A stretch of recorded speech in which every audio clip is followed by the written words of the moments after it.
नमस्कार, आप देख रहे हैं Uttarakhand forward, times of India की एक विशेष प्रस्तुति। मैं हूं रिचा जैन कालरा।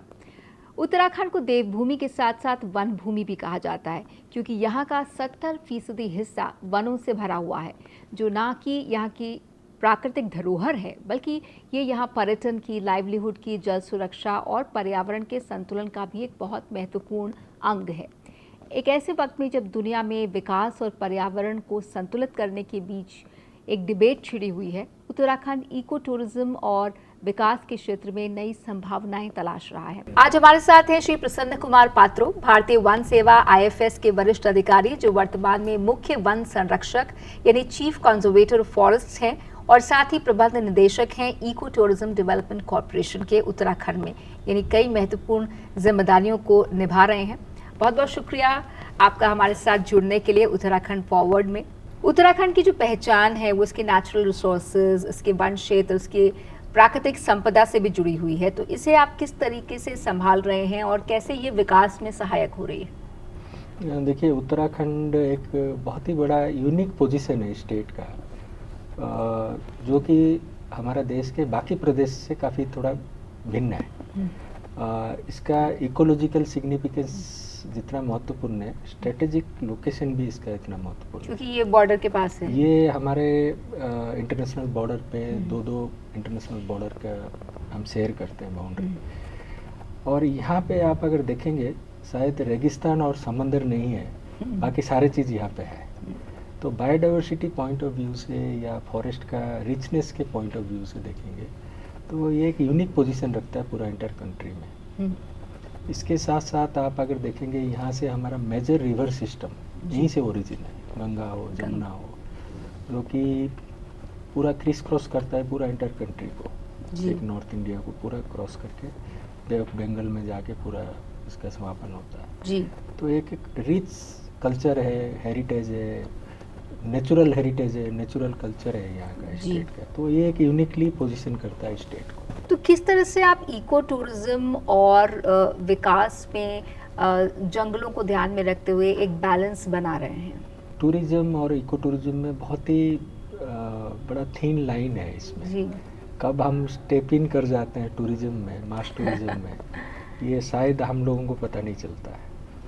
तो क्योंकि ये मैं जैसे बोला, ये काफ़ी इकोलॉजिकल बहुत सेंसिटिव है, जियोलॉजिकली भी बहुत सेंसिटिव है इस एरिया, क्योंकि हम लोग अगर वाडिया इंस्टीट्यूट का रिपोर्ट भी देखेंगे, this is very critical area है।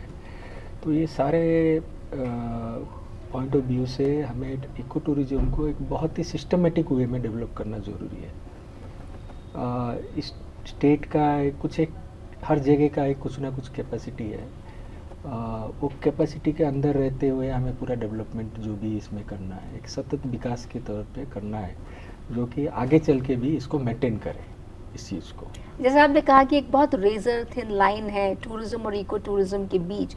जब पर्यटक लाखों करोड़ों की संख्या में यहाँ पर आते हैं, चाहे वो चारधाम यात्रा हो या दूसरी तीर्थ यात्राएं, तो दबाव बढ़ता है, जंगलों पर भी दबाव, क्या जंगली जानवरों के इलाकों पर भी बढ़ता है, तो उसे आप किस तरह से देखते हैं और उसके बारे में सरकार क्या सोचती है?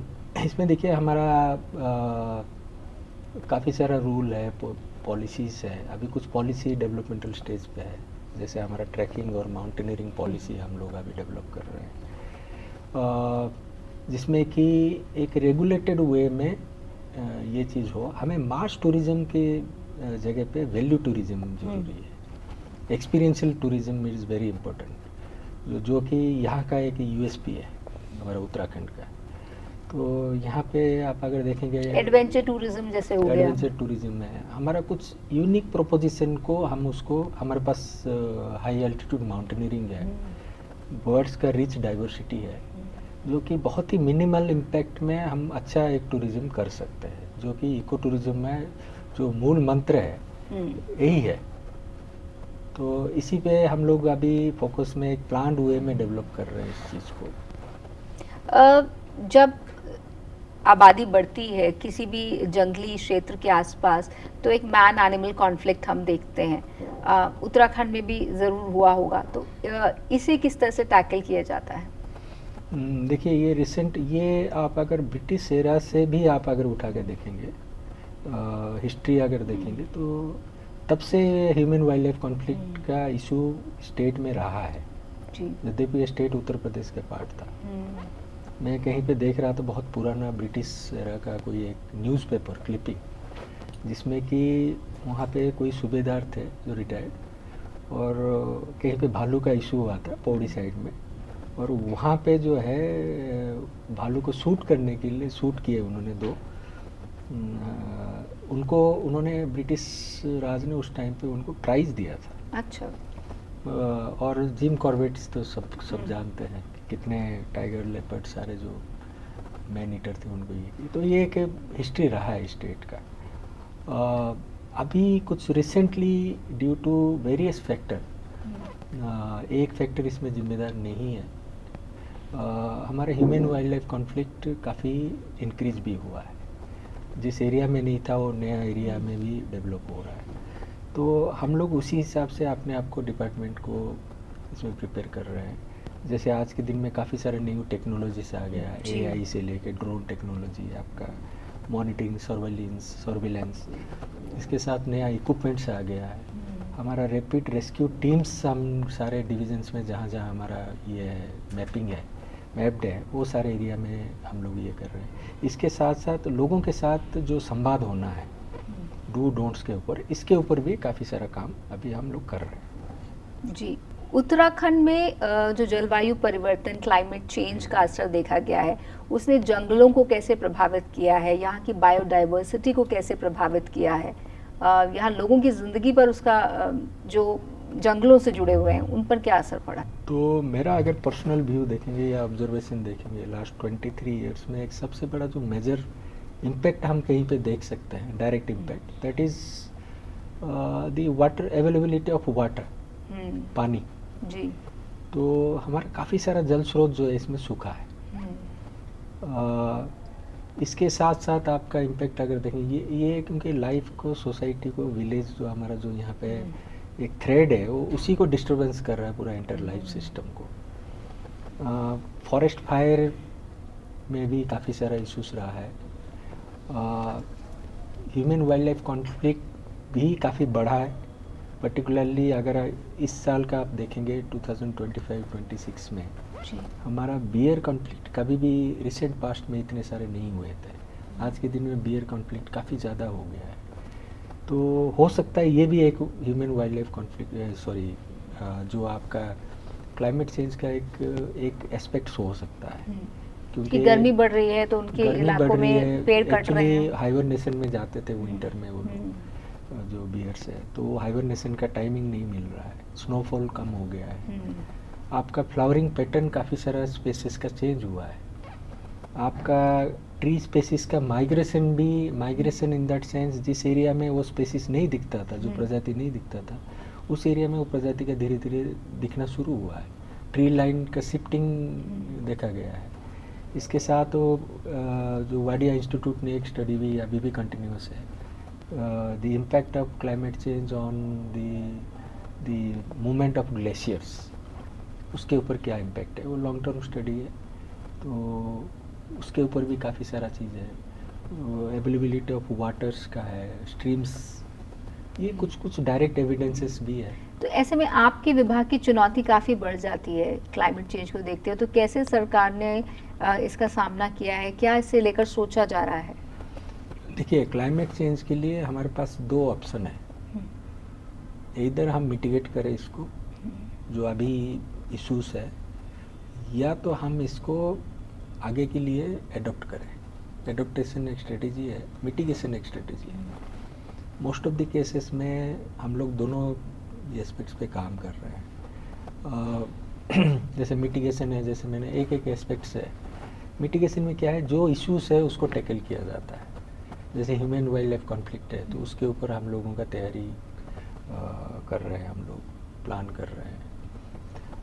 ऐसे ही जैसे आपका रिवर स्ट्रीम्स का या हमारा जो जल स्रोत था पहले ट्रेडिशनल, उसमें जो कमी आई है उसको रिचार्ज कैसे किया जाएगा, इसके ऊपर एक मासिव स्केल में काम चल रहा है डिपार्टमेंट में, चाहे वो कैंपा के स्कीम के माध्यम से चले। एक सारा यहाँ पे स्टेट में हमारा बना है रिवर रिजुविनेशन के लिए अथॉरिटी को स्पेशली बनाया गया है, पर्टिकुलरली यही सब स्ट्रीम्स जो उत्तराखंड का है उसको रिजुविनेट करने के लिए, रिचार्जिंग करने के लिए। तो जैसे फॉरेस्ट फायर है, फॉरेस्ट फायर के लिए अलग से हम लोग उसका एक मेथोडोलॉजी स्ट्रेटेजी क्या फॉरेस्ट फायर्स बढ़ी हैं क्लाइमेट चेंज के बाद, और क्योंकि इससे स्थानीय लोगों पर सीधा असर पड़ता है? देखिए, डायरेक्ट एविडेंस आप अगर हिस्टोरिकल पास्ट डाटा देखेंगे तो फॉरेस्ट फायर जो है आप ऐसे डायरेक्टली नहीं कह सकते, बढ़ गया है। फॉरेस्ट फायर वही, मैं अगेन ब्रिटिश एरा से अगर देख के चलेंगे, पुराना जो हिस्टोरिकल डाटा है, कहीं राइटअप्स है, पब्लिकेशंस है, न्यूज़पेपर पब्लिकेशन है, वो देखेंगे तो तब भी फॉरेस्ट फायर बहुत मासिव स्केल में था। नो डाउट उसका क्वांटिफिकेशन नहीं कर पाते थे, पब्लिसिटी नहीं होता था, लेकिन आज के दिन में भी वही है। किंतु लेकिन अभी क्या है, जो जैसे रेनफॉल पैटर्न आपका चेंज हुआ जी। आपका विंटर में जैसे Uttarakhand used to receive a good rainfall, जिससे कि जंगल में आपका मॉइस्चर लेवल बना रहता था, जिसकी वजह से फॉरेस्ट फायर आपका कम होता था, या जो ड्यूरेशन था वो अलग था। आज के दिन में क्या, विंटर में भी फॉरेस्ट फायर होना शुरू हुआ है। तो दिस इज दी चेंजेस जो क्लाइमेट चेंज की वजह से, उसी के हिसाब से हमें मिटिगेट भी उसका प्लान बनाना पड़ेगा। इसमें टेक्नोलॉजी, लोगों की भागीदारी और प्रशासन के स्तर पर आप किस तरह के कदम उठाते हैं? भागीदारी के लिए काफ़ी सारा काम हुआ है हमारा, बहुत अच्छा मॉडल भी है। जैसे हमारा कुमाऊं में एक शीतला खेत मॉडल भी काफ़ी पॉपुलर है। उसमें वहीं के जो आसपास के जितने भी गांव वाले थे, महिला पर्टिकुलरली उसमें, एक्चुअली बेसिकली रीज़न क्या है, ये ह्यूमन मेड फायर है, इंसानी जिम्मेदार है। जनरली यहाँ पे जो गांव का बसावट है या खेत का जो लोकेशन है वो जंगल के काफ़ी पास में है।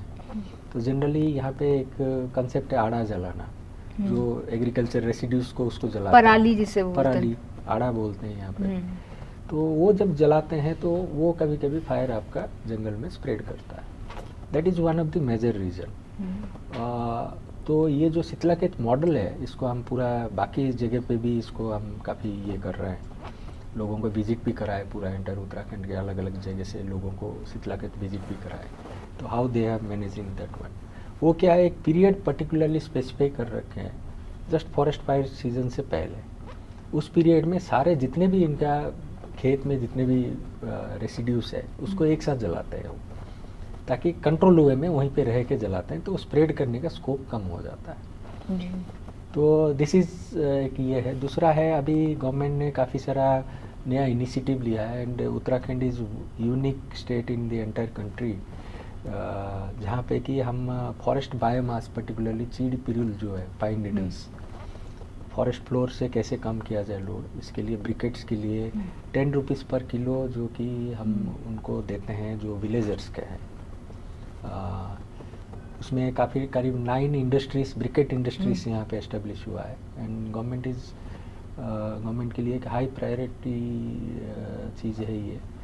तो हम चाह रहे हैं कि इसको और बढ़ावा मिले, ताकि जो फॉरेस्ट बायोमास है हमारा, PSU जैसे NTPC, इनके साथ भी एक MOU के लिए भी बात चल रहा है, तो फाइनल स्टेज पे है। अगर वो होगा तो they required a massive scale, because they have the target, उनको फॉसिल फ्यूल से they have to convert to the biomass based fuel, clean energy के लिए। तो और दूसरा है, गवर्नमेंट ने रिसेंटली किया है कि जो वन पंचायत है, ग्राम पंचायत है, जो फॉरेस्ट फायर मिटिगेशन के लिए बहुत अच्छा काम करेगा, प्रिवेंशन के लिए, उनको एक प्राइज़ भी साल भर में एक बार देने के लिए। सो इस टाइप का बहुत सारा स्टेप्स लिया जा रहा है।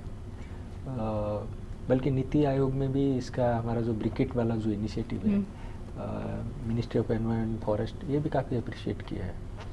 And I think in coming days there will be some kind of good policy और गुड प्रैक्टिसेस के रूप में इसको गिना जाएगा। इको टूरिज्म की हम बात करते हैं। इको टूरिज्म से जो स्थानीय परिवार हैं उन्हें रोज़गार मिलता है, तो आज आप कुछ हमें एनालिसिस दे पाएंगे कि कितने स्थानीय परिवार इससे जुड़े हुए हैं, किस तरह के फ़ायदे वो उठा रहे हैं?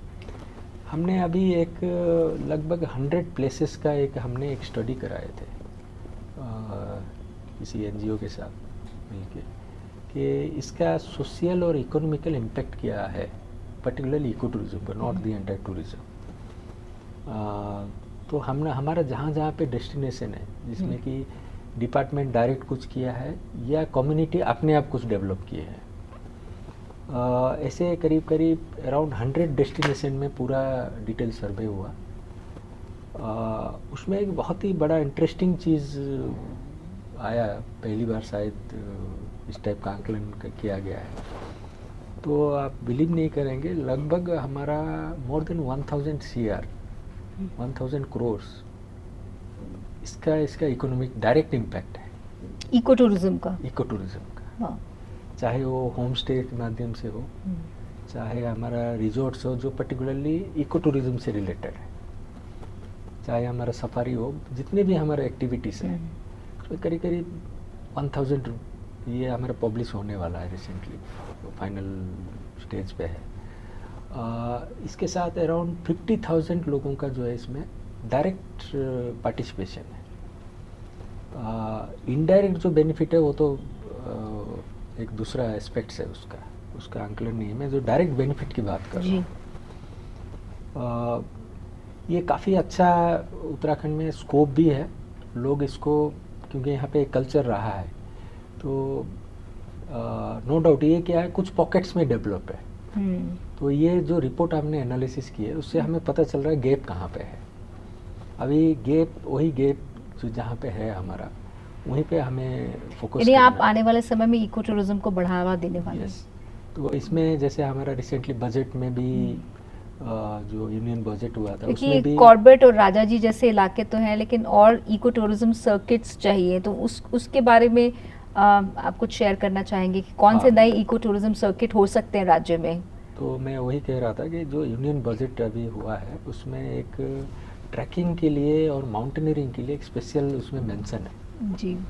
और इसके लिए शायद मिनिस्ट्री ने कल ही मीटिंग है, एक हमारा जो टूरिज्म सेक्रेटरी है, ही इज़ गोइंग देयर, जिसमें कि हम लोग जितने भी हमारा ट्रैकिंग रूट्स है, and all this trekking routes are in the remote places, it starts with remote places. तो एक्चुअली क्या है, डिसेंट्रलाइज वे में अगर टूरिज्म हमारा जहाँ पे लोग नहीं जाते हैं, पॉपुलर डेस्टिनेशन बहुत सारा है जी, और वहाँ पे हमारा प्रॉब्लम भी है, तो हम भी चाह रहे हैं कि डिसेंट्रलाइज में जैसे रिमोट एरिया में जाए ताकि वहाँ के लोगों को रोज़गार भी मिले, वहाँ का इकोनॉमिकल डेवलपमेंट भी हो, साथ में हमारा यहाँ का जो प्रेशर है जो मेन जो पॉपुलर डेस्टिनेशन में, ये भी कम हो प्रेशर जी। तो इसके लिए पूरा इंटायर हम लिस्टिंग कर रहे हैं, डिजिटाइज कर रहे हैं सारे, वहाँ पे क्या डेवलपमेंट होगा उसके लिए भी सारे प्लानिंग हमारा चल रहा है। यहाँ पर वन पंचायतों की भी एक व्यवस्था है रही है उत्तराखंड में, तो जंगलों को बचाने में इको टूरिज्म में इन्होंने किस तरह की भूमिका निभाई है? इको टूरिज्म के लिए हमारा अभी रिसेंटली एक पॉलिसी इसमें गवर्नमेंट ने एडॉप्ट किया है। अगर वन पंचायत एरिया में कहीं पे कोई इको टूरिज्म डेस्टिनेशन डेवलप किया जाता है और वन पंचायत उसको मैनेज करता है, तो इसमें रेवेन्यू शेयरिंग मैकेनिज्म जो होगा, again this is unique again in the entire country, इस टाइप का जो कहीं पे भी नहीं हुआ किसी स्टेट में भी, जिसमें कि 80% कम्युनिटी के पास रहेगा, 20% only it will go to the revenue. So 80% में कम्युनिटी उसको मैनेज करेंगे और उनका रोजगार होगा। गवर्नमेंट उसमें नो डाउट, उसमें गवर्नमेंट के द्वारा ही जो कैपिटल इन्वेस्टमेंट होना है इको टूरिज्म को डेवलप करने के लिए, वो डेस्टिनेशन डेवलपमेंट करने के लिए गवर्नमेंट उसमें इन्वेस्ट करेगा। तो कम्युनिटी का काफ़ी सारा इसमें इन्वॉल्वमेंट बिना कम्युनिटी का हो नहीं सकता यहाँ पे, क्योंकि यहाँ पे जो बसावट है, जो गांव का जो लोकेशन है और जो फॉरेस्ट है पूरा इंटरमिंगल्ड है, मतलब इसमें बहुत आप सेपरेट नहीं कर सकते दोनों चीज़ को, तो इसीलिए बिना कम्युनिटी के पार्टिसिपेशन, और कम्युनिटी के चलते ही वो जंगल बचे भी हुए हैं। यस। तो उनको बचाने में, उनको बढ़ाने में, और वो उनके ये जंगल लोगों की ज़िंदगी का हिस्सा है। जैसे कि हमने वो चिपको आंदोलन देखा था, तो वो आंदोलन इसीलिए हुआ क्योंकि लोग आइडेंटिफाई करते थे जंगलों के साथ, पेड़ों के साथ। उत्तराखंड में क्या एक बड़े स्तर पर सस्टेनेबल टूरिज्म डेस्टिनेशन बनाने का कोई प्रयास है या हो सकता है आने वाले समय में? देखिए, हम कभी भी मेरा अगर पॉइंट ऑफ व्यूज आप देखेंगे तो मैं कभी भी नहीं चाहूँगा कि एक डेस्टिनेशन कोई डेवलप हो। जैसे मैंने कहा कि हमारा मास टूरिज्म के लिए स्टेट नहीं है, हमारा डिसेंट्रलाइज वे में हो और फोकस वे में हो, जो हमारा यूएसपी लेकिन है। अभी तो एक तरह से मास टूरिज्म हो रहा है, जब Yes. इस इलाके की आबादी से ज़्यादा लोग यहाँ पर आ रहे हैं, दर्शन के लिए आ रहे हैं या घूमने के लिए आ रहे हैं, तो दबाव तो बढ़ता है। वो देखिए, वही मैं जो कहा, इको टूरिज्म और टूरिज्म में फ़र्क है यार। फ़र्क है। तो जो हमारा जो टूरिस्ट है, ये इको टूरिस्ट जो है, ये एक्सपीरियंस के लिए आते जी। हैं उत्तराखंड, इसका नेचुरल ब्यूटी को देखने आते हैं, कुछ एक्सपीरियंस, अलग से एक्सपीरियंस है। तो हमारा जो यूनिकनेस है यहाँ पे, उसी को फोकस करते हुए, उसी को थीम बनाते हुए, तो हम पूरा एक मास्टर प्लान पूरा स्टेट के लिए उसको डेवलप करने के लिए अभी चल रहा है हमारा। तो जैसे डेवलप होगा तो उसी हिसाब से हमारा डिसेंट्रलाइज्ड वे में बहुत सारे destination, small destination, less capital intensive, less carbon footprint, जो कि सस्टेनेबिलिटी का जो मेजर क्राइटेरिया है, इसको फुलफिल कर पाए। क्योंकि जब हम जंगल की बात करते हैं तो वो नेचर बेस्ड लाइवलीहुड्स भी एक पिक्चर में आ जाता है कि नेचर से ही जुड़े आजीविका के साधन। तो उत्तराखंड सरकार इस सिलसिले में क्या कर रही है? क्योंकि बहुत सारे लोग अपने इलाकों को छोड़कर चले गए, उनके पास रोज़गार या उतने अच्छे साधन वहाँ नहीं हैं, तो उसके चलते अगर नेचर बेस्ड लाइवलीहुड्स को बढ़ावा देना है तो क्या किया जा सकता है? इसमें जैसे आपका स्किल डेवलपमेंट के ऊपर काफ़ी काम हो रहा है पर्टिकुलरली। जैसे मैंने कहा कि हम लोग प्लान कर रहे हैं या कुछ है हमारे पास, जो जिसमें कि पहले से ही है, ट्रैकिंग एरिया है, बर्ड वॉचिंग डेस्टिनेशन है, माउंटेनिंग का एरिया है, तो हम उनको स्किल, लोकल यूथ को हम ये चाह रहे हैं कि वो ट्रैकिंग का गाइड बने, ट्रैकिंग के लिए माउंटेनियरिंग का गाइड बने, नेचर इंटरप्रिटेशन के लिए नेचर गाइड बने। तो एक तो स्कोप ये है, अच्छा पेड है हमारा। एक छोटा सा एग्जांपल मैं दूंगा, how what is the scale of economy and the employment generation. जो रामनगर के पास एक छोटा सा एरिया है, दैट इज़ द फाटो। रिसेंटली 4 साल पहले वो एक सफारी जोन खोला गया, वहाँ पे करीब 100 जिप्सी चलता है, और वहाँ पे देखेंगे करीब 25 CR पर ईयर वो जाता है केवल आपका वहाँ के सफारी ड्राइवर्स के लिए, प्लस जो गाइड के लिए, बिकॉज दे आर गेटिंग पर जो ट्रिप है, दे यूज टू गेट 800 रुपीज़ 2 घंटे का, 2.5 घंटे का ट्रिप के लिए। मॉर्निंग में 800 रुपीज़, इवनिंग में भी 800 रुपीज़, 1600 रुपीज़। और गवर्नमेंट में, उसमें गवर्नमेंट का कोई इन्वेस्टमेंट नहीं है, it is a very minor investment. अगर वो देखेंगे कि कॉस्ट बेनिफिट एनालिसिस भी देखेंगे, तो it is a very win win situation, very low investment generating very high revenue and employment. तो एक स्किल इज मेजर जो नेचर बेस पे है। इसके साथ साथ हमारा जैसे हर्बल स्टेट में काफ़ी हिमालयी क्षेत्र है वैसे भी। यस, हिमालय की तलहटी में बहुत सारी जड़ी बूटियां हैं, जड़ी बूटी के लिए काफ़ी है, तो इसलिए एक फेडरेशन भी बना है। 2 साल पहले एक फेडरेशन का फॉर्मेशन हुआ है, अगेन वन पंचायत के साथ इसको जोड़ा गया है, ताकि जो हमारा हाई वैल्यू क्रॉप है, पर्टिकुलरली हर्बल क्रॉप्स या हर्बल स्पेसिस है, उसी का प्लांटेशन करना है और उसी का सस्टेनेबल हार्वेस्टिंग होगा और सस्टेनेबल मार्केटिंग भी किया जाएगा। तो इसके ऊपर भी पिछले 2-3 साल से काफ़ी जोर शोर से काम चल रहा है। आखिर में अगर हम इको टूरिज्म के लिए आपके विजन की बात करें, उत्तराखंड सरकार अगले 10 सालों में क्या विजन रखती है? डेफिनेटली मैं तो यही चाहूँगा कि उत्तराखंड अपना यूनिकनेस को बनाए रखे, दूसरे जो हिमालयन स्टेट्स है या हिल स्टेट्स है उसी को फॉलो ना करें, एंड इस स्टेट को, उत्तराखंड को सब लोग फॉलो करें। चाहे हमने काफ़ी सारा पॉलिसी इनिशिएटिव जो लिया गया है, शायद और किसी स्टेट में नहीं लिया गया है, लोग इसी पॉलिसी को फॉलो कर रहे हैं। तो हमारा यूनिकनेस और हमारा यूएसपी को हम बना के रखें, और केवल नेशनल नहीं है, इंटरनेशनली भी इसका पहचान बने हम लोगों का। And one of the best destination state के रूप में eco tourism, particularly eco tourism के लिए, क्योंकि रिलीजियस टूरिज्म में तो हम लोग काफ़ी आगे हैं। हम चाह रहे हैं कि इसका भी एक जुड़ जाए कि ये best eco tourism destination state है, तो इसके लिए भी पूरा हम लोग मेरा विज़न ये है जी।